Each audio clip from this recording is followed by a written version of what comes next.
Yo, what is poppin' YouTube? It is your boy B here, bringing you guys another video, man. Today, man, we actually got some leaked specs for how powerful these new consoles are actually going to be. So, as we all know, Xbox Series X has actually pretty much released a lot of their specs. They pretty much haven't really been too quiet. They've actually been pretty loud in terms of the specs and how powerful the Xbox Series X is going to be. PlayStation 5, on the other hand, has been very quiet. They haven't really been releasing none. They've been super quiet. And I think that's for a reason, because I think what PlayStation 5 is going to do is next year, probably at the top of 2020, somewhere in January, I feel like we're going to probably get full release specs and power in the PlayStation 5. We're probably going to see what it looks like, the controller and everything. I don't think they're going to wait too long into 2020 to release what their console is like, because everybody wants to know, because everybody's going to start saving up for, what console they want at, the top of 2020. So I think PlayStation is going to end up releasing a lot of stuff in January. That's just my guess. I hope so in January. But right now we did get some leaks for the specs, basically the graphic specs, I believe they are. So these are just the graphic specs for both the Series X and the PS5. So now this is from, I believe the article is from Eurogamer. Yes, it's from Eurogamer and Digital Foundry and all these guys who pretty much they made videos explaining all of it. We're not going to watch the video because we're just going to talk about the specs. So first thing, so it actually compares all of the previous gen to basically the PS5. And as you could see, we still don't have any other images of the PS5 other than the dev kit, because like Sony has been keeping this super quiet, because I think they're going to be coming out with something crazy. I don't think they'd be, keeping this quiet because they think they're not confident in their console or whatever. They're confident. I know they are. The price point, I am sure, is going to be lower than the Xbox, which is going to be a huge, selling point for gamers. So basically, and then the exclusives I know Sony's coming out with is going to be insane. Sony's always had really good exclusives. You guys just, just this year alone, Sony's exclusives were just amazing.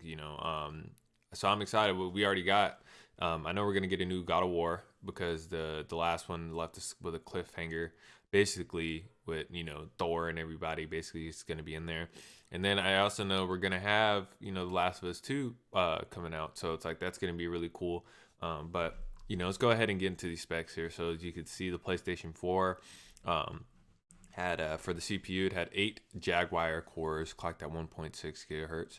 And the PlayStation 4 had 8 Jaguar cores clocked in at 2.1 gigahertz. And the PlayStation 5, it's unconfirmed, but they're saying it's going to have 8 Zen 2 cores with SMT clocks, undisclosed. So that's basically going to be for the CPU for the PlayStation 5. Now we get into the GPU here. So the GPU, 36 custom Navi compute units at 2000 MHz. I'm gonna assume that's megahertz. I'm not sure. I'm not super techie with all this stuff. I've been learning though, but some of this stuff I haven't really gotten into yet. But then the PlayStation 4 Pro had 36 custom GCN compute units at 911 megahertz. I'm gonna say megahertz. If I'm wrong, please correct me in the comment section. Then the PlayStation 4 had 18 GCN compute units at 800 megahertz. Then let's see. So the memory here, it's gonna have 448 gigabytes per second, possibly 512 gigabytes per second. I'm guessing that's gonna be possibly, I would assume, basically, because like I know the PlayStation 4, I think you could only download up to, I believe it was a certain amount of gigabytes in terms of, I don't know if this is maybe like download speed. I'm not sure. Somebody let me know that in the comment section below. So yeah. And the PlayStation 4 Pro, 8 gigabytes at 200 gigabytes per second. And the PlayStation 4, 8 gigabytes at 176 gigabytes per second. That's for the memory. Okay, so that's for the memory. Download speeds. I hope the download speeds in this copying gets eliminated on the PlayStation 5, because that shit is annoying on the PlayStation 4. I hate copying and I hate all that shit. It's trash.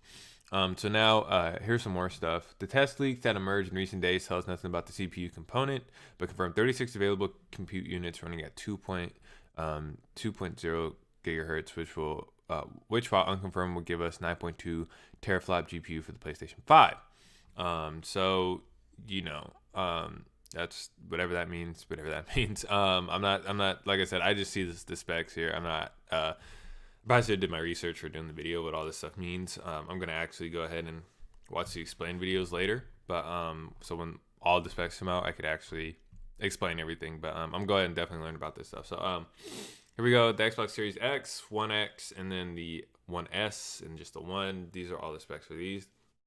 Now for the CPU for the Xbox Series X, it's unconfirmed, but it's supposed to have basically the same thing. PlayStation 5, the 8 Zen 2 cores with SMT clocks. The Xbox One X had 8 Jaguar cores clocked in at 2.3 gigahertz, and then the Xbox One had 8 Jaguar cores clocked in at 1.75 gigahertz. GPU, 56 nanometer compute units running at approximately 1700 megahertz. Xbox One X had 40 custom GCN compute units at 1172 megahertz. And the One S had 12 GCN compute units at 853 megahertz / 914 megahertz for the S. Memory, 560 gigabytes a second. Capacity undisclosed. Xbox One X, it's gonna have had 326 gigabytes, and then the Xbox One X had 68 gigabytes a second plus ES RAM. So that's that right there. And then there should be some here for teraflops. There's no sign of clock speeds in this data, but we assume that 12 teraflops is the target. 160 megahertz gives you 12 teraflops on the nose, with around 1700 megahertz delivering 12.2 teraflops. If Microsoft was aiming lower than 12 teraflops, the shader count would be much lower, and the silicon itself significantly cheaper to produce. So that's basically it would look closer to the PS5 configuration. Blah blah blah. Okay, so basically, I would assume it's the PlayStation 5, just based off like both of the specs. It looks like it's probably going to be cheaper. So the Series X obviously stands more of a chance. What is it saying right here?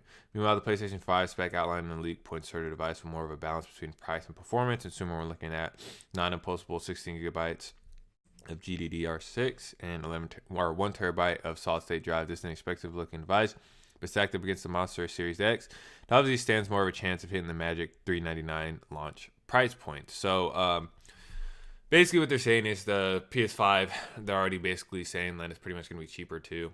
I kind of knew that, to be honest with you guys. The PlayStation 5, it's always had that, it wants that balance between, power and basically, performance, power, whatever, and then price. That's basically been, Sony's model since basically the PlayStation 4 came out. And that's basically what's really gonna like attract a lot of your gamers. So it's like if the PlayStation 4 is cheaper than the Xbox, I'm pretty sure people are just gonna keep buying the PlayStation. That's just my opinion, because a lot of people nowadays, they don't really care too much about power. As you could see, Death Stranding was literally the best looking game of the past decade, and the Xbox is more powerful, and Death Stranding was the best looking